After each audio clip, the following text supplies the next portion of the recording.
She gave her lunch to a homeless black man. He returned months later with a life-changing gift. Emma adjusted the strap of her tote bag as she stepped off the train. The sun was already high, baking the sidewalks of the bustling city. Downtown buzzed with its usual weekday rhythm, heels clicking against concrete, car horns blaring in frustration, and the constant, low murmur of overlapping conversations. She weaved her way through the crowd, the edges of her blouse sticking slightly to her skin under her blazer. June was unforgiving, but punctuality was non-negotiable. She worked as a marketing intern at a corporate giant, Lansford & Gray. One of those towering firms with glass walls and carefully curated diversity statements.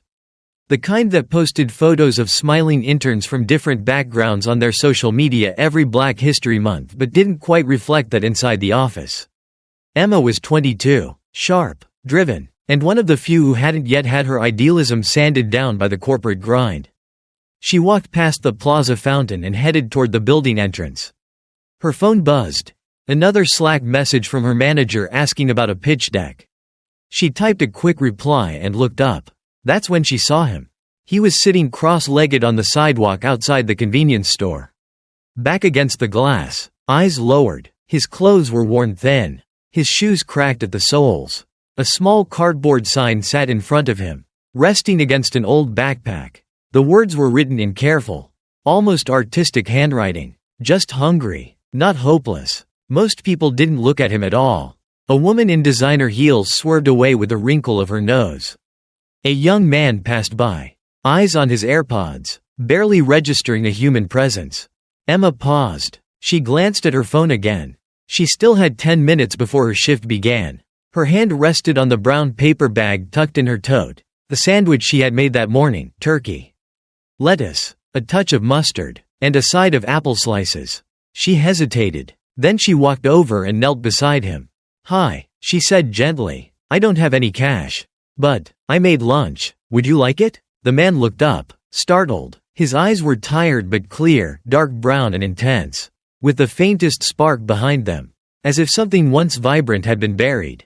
He looked at the bag, then at her face, as though double-checking if this was some kind of trick. "Are you sure?" he asked.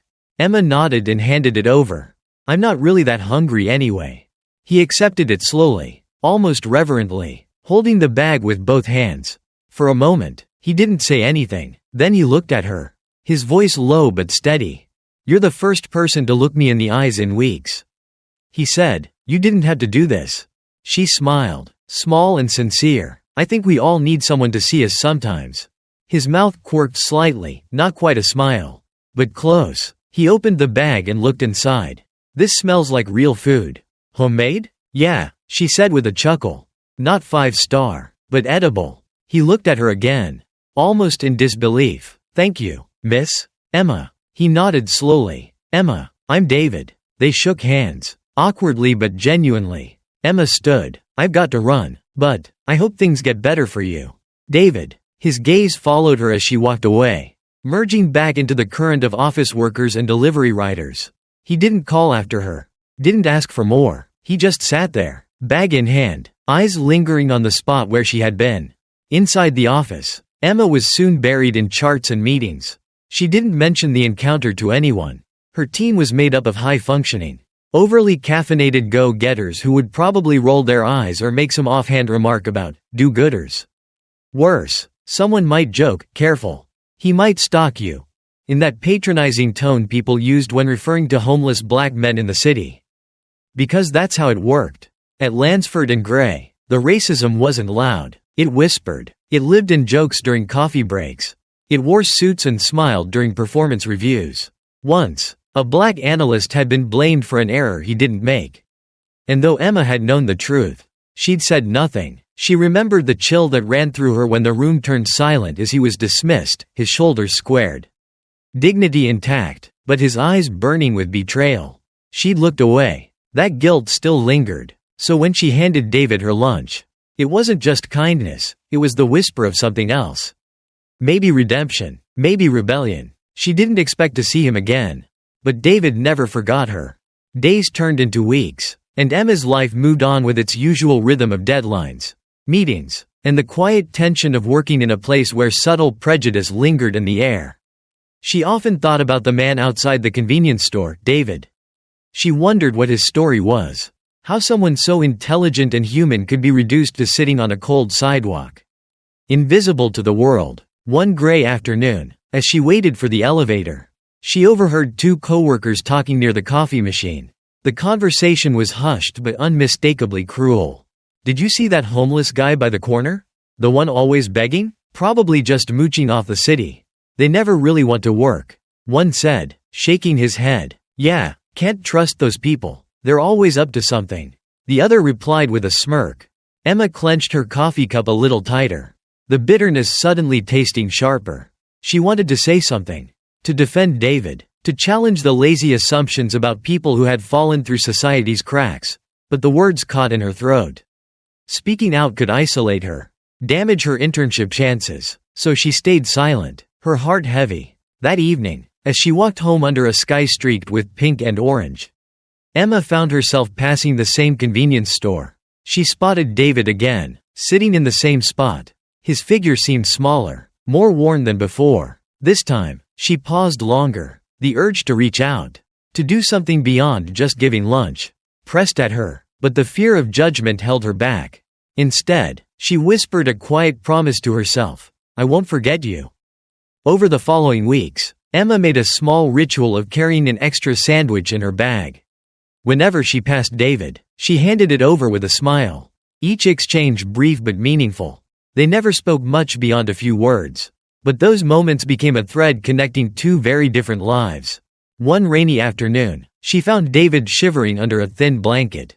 Without thinking twice, Emma offered him her own coat. "No one should have to be cold," she said softly. His eyes glistened. "You see me," he said simply. That sentence echoed in Emma's mind long after she walked away. Blending with the growing awareness that kindness was more than charity, it was recognition. Recognition of a shared humanity that society often tried to erase. Back at work, the subtle lines of discrimination remained. Emma still heard the whispered jokes. Still watched talented colleagues face invisible barriers. But with each small act of kindness toward David, she felt a spark inside her growing. Hope that change might begin not with grand gestures, but with simple, brave choices to see and care. Months passed. One morning, Emma arrived at the convenience store to find David gone. A pang of worry hit her. Was he okay? Had the city swallowed him again? She waited, scanning the crowd, wondering if the small connection they shared was just a fleeting moment in a vast indifferent world.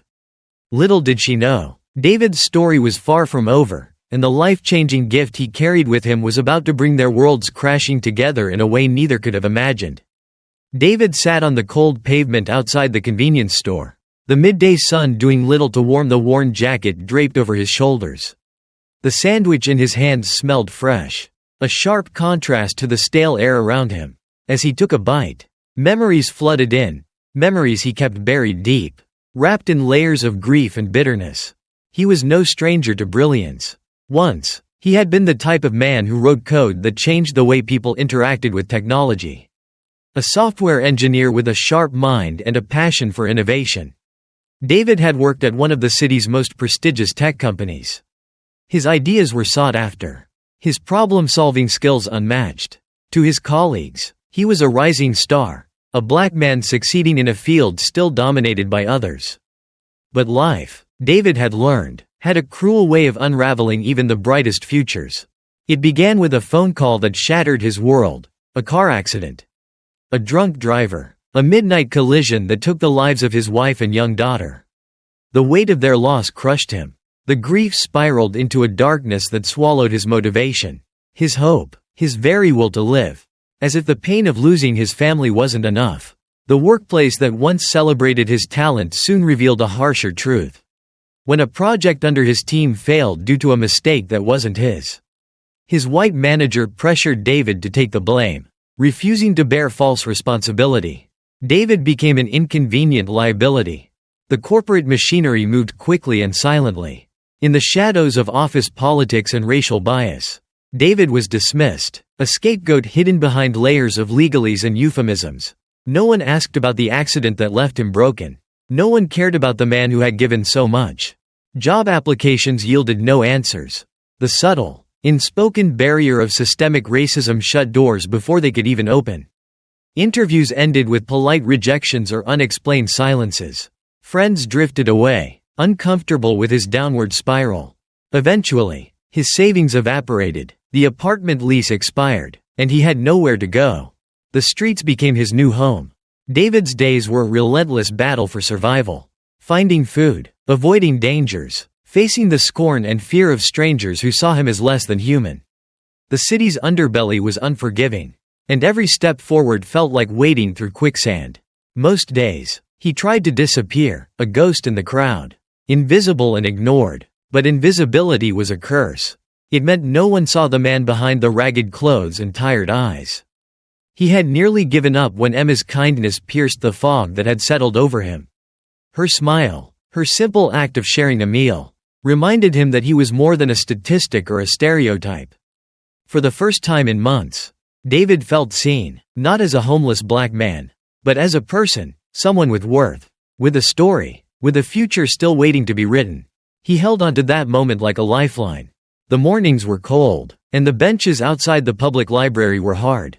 But David didn't mind. Each day he made the slow, deliberate walk to that sanctuary of knowledge. Clutching a worn backpack filled with borrowed books and a battered laptop he'd managed to keep through the worst months. Inside, the air was warm and quiet. And for a few hours, he could forget the unforgiving streets.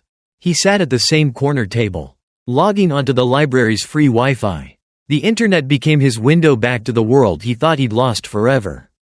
Hours passed as he immersed himself in coding tutorials, revisiting languages and frameworks he once mastered, teaching himself new ones, keeping up with technology's rapid pace. David was rebuilding himself from the ground up. His fingers flew over the keyboard as he worked on small freelance projects he found on online job boards, websites, apps, scripts. The pay was meager, barely enough for a meal. But it was a start. Slowly, painstakingly, he saved every cent. One afternoon, while he fixed a cracked laptop screen at a local repair shop, the owner noticed his skill. Marcus was a black man with a deep voice and a kind smile, who owned the small storefront tucked between a laundromat and a cafe. "You know your way around code, huh?" Marcus said as David adjusted a motherboard. David shrugged, cautious but hopeful. "Used to be a software engineer." Marcus raised an eyebrow. "Used to, huh? What happened?" David hesitated, then shared the bare bones of his story: the accident, the job loss, the months on the streets. Marcus nodded slowly. "I've seen that world. Man, you're not alone." Over time, Marcus helped David polish his resume and cover letters, making them clear and compelling. He connected David to community networks, people who valued talent over the color of skin or past mistakes. It was months of struggle, of small victories and setbacks. But one rainy morning, David received an email that changed everything: a remote contract position from a startup specializing in mobile security. The pay was modest but consistent. It was his first real job in a long time.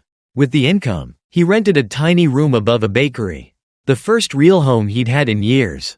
The walls were thin, and the space cramped, but it was his. David threw himself into work, his mind sharp, his creativity renewed. He contributed innovative ideas, solved complex problems, and soon his reputation grew.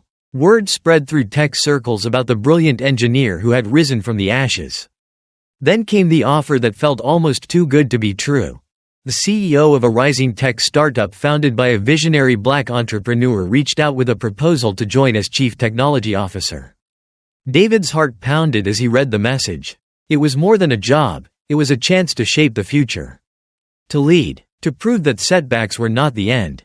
He accepted without hesitation. Sitting in the sleek, sunlit office of the startup, looking out over the city skyline, David reflected on how far he'd come. The scars of his past remained, but they no longer defined him. And always, in the quiet moments, he thought of Emma, the young woman who had seen him when no one else did, who had given him a simple lunch that reignited his sense of self. His success was not just his own, it was a testament to the power of compassion. Emma sat at her desk, the glow from her computer screen reflecting tiredly in her eyes. The office buzzed quietly around her, but inside, Her world felt like it was closing in. She had always suspected the company's culture was toxic beneath its polished surface. But nothing had prepared her for the moral crossroads she now faced. Her manager had quietly summoned her that morning, slipping her a USB drive and a subtle warning. "Make sure this report looks clean," he said, voice low but firm. "We need to shift blame away from James. You know, the new black developer on the team." Emma's stomach turned. The data was fabricated, designed to cover up management's mistakes and pin the fault on an innocent colleague. "No," she said softly but firmly. "I can't do that." The manager's expression darkened. "You're risking your position, Emma." Within days, the whispers started. Her tasks were reassigned, her input dismissed. The hint was clear: cooperate or leave. Emma felt a hollow knot tighten in her chest. She had come to this company full of hope, eager to learn and grow. But now, standing firm on her principles, she was on the edge of losing everything. On a bleak Thursday afternoon, as rain streaked the windows and the city seemed washed in gray, the office door opened unexpectedly. Heads turned, curiosity sparking amid the monotony. A man stepped in, dressed sharply. Calm, confident, his presence seemed to shift the atmosphere instantly. "Emma?" His voice was steady but warm. She blinked, unsure if she was dreaming. "David?" she whispered. It was him, the man she had once given a sandwich to on a cold day. The homeless stranger whose eyes had held a spark of hope that day long ago. David smiled gently, stepping closer. "I've been looking for you." Emma's heart raced. She had no idea what to say. David reached into his briefcase and pulled out an envelope, handing it to her with a smile. "Open it." Her fingers trembled as she broke the seal and unfolded the letter inside. It was an invitation. "We're opening a new subsidiary here. A company built on integrity, innovation, and real opportunity. I want you to be our director of communications." Emma's breath caught. The words felt surreal. From an intern struggling in a hostile environment to an executive role in a company founded by the man she once helped. David's eyes searched hers. "You saved me when no one else would. You reminded me of my worth. Now, I want to return the favor." Tears pricked Emma's eyes, but she held them back. The weight of the past months, the fear, the injustice, the isolation, seemed to lift slightly. I don't know what to say," she finally murmured. "Say yes," David encouraged gently. "Let's build something better, together." Emma looked around the office she was about to leave behind, then back at the man who had changed her life in ways she hadn't fully understood until now. "I'll come," she said, voice steady with newfound resolve. As David extended his hand, Emma shook it, feeling the promise of a new beginning, a chance to rise above the shadows of discrimination and stand for something real. Emma stepped into the sleek, vibrant office of the new company, a place buzzing with energy and diversity unlike anything she had experienced before. People of all backgrounds worked side by side, their voices weaving ideas and laughter into the air. It was a far cry from the stifling environment she had left behind. Here, honesty and respect were not just ideals but pillars of daily life. From her first day as director of communications, Emma felt a deep sense of purpose. This wasn't just a job, it was a mission to change the narrative, to create spaces where talent and integrity trumped prejudice and silence. Under David's leadership, the company flourished. Innovation and inclusion went hand in hand, and their projects began to draw attention for both their technical brilliance and their social impact. Months into her role, Emma and David collaborated on a powerful initiative, a public speaking event at a local university. David would share his story, from the heights of professional success to the depths of homelessness and back, shining a light on the systemic racism that too often went unspoken. The auditorium filled with students and faculty, eager to hear him speak. David stood at the podium, his voice steady but filled with raw honesty. "I was a man who had everything, a family, a career, respect. Then it all slipped away," he began, "not just because of personal tragedy, but because of a system that turns its back on people like me. People who are judged not for their character or skill, but for the color of their skin." He described the silent barriers, the coded biases, and the painful loneliness of being invisible in a society that claimed to be fair. "But one moment changed everything," David said, looking out over the crowd. "A simple act of kindness from a stranger reminded me of my worth." Emma sat among the audience, her heart swelling with pride and gratitude. Later, Emma shared their story on her podcast, a series called Small Acts, Big Changes. Each episode featured stories of compassion that had ripple effects beyond imagination. Her episode about David's journey went viral, reaching millions. Listeners sent messages of hope, shared their own experiences, and joined conversations about confronting discrimination with empathy. Then came the day David surprised Emma with a gift that touched her deeply. In a quiet meeting room, he handed her an elegantly bound folder. Inside was the foundation paperwork for a scholarship fund, named in Emma's honor. Its mission was to support students of color facing financial and social obstacles in pursuing higher education. Emma's eyes filled with tears. "Why me?" David smiled. "Because you saved me when I was invisible. Now, together, we can help others find their own light." That night, as Emma sat by the window of her small apartment, she reflected on the journey that had brought them both here. She whispered softly to herself, "I gave him lunch. He gave me a gift that changed the world." Their story was proof that sometimes, the smallest gestures could spark the greatest transformations. Thank you for listening to this story of hope, kindness, and change. Remember, even the smallest act of compassion can transform a life, and maybe the world. Stay kind, stay hopeful, and see you next time.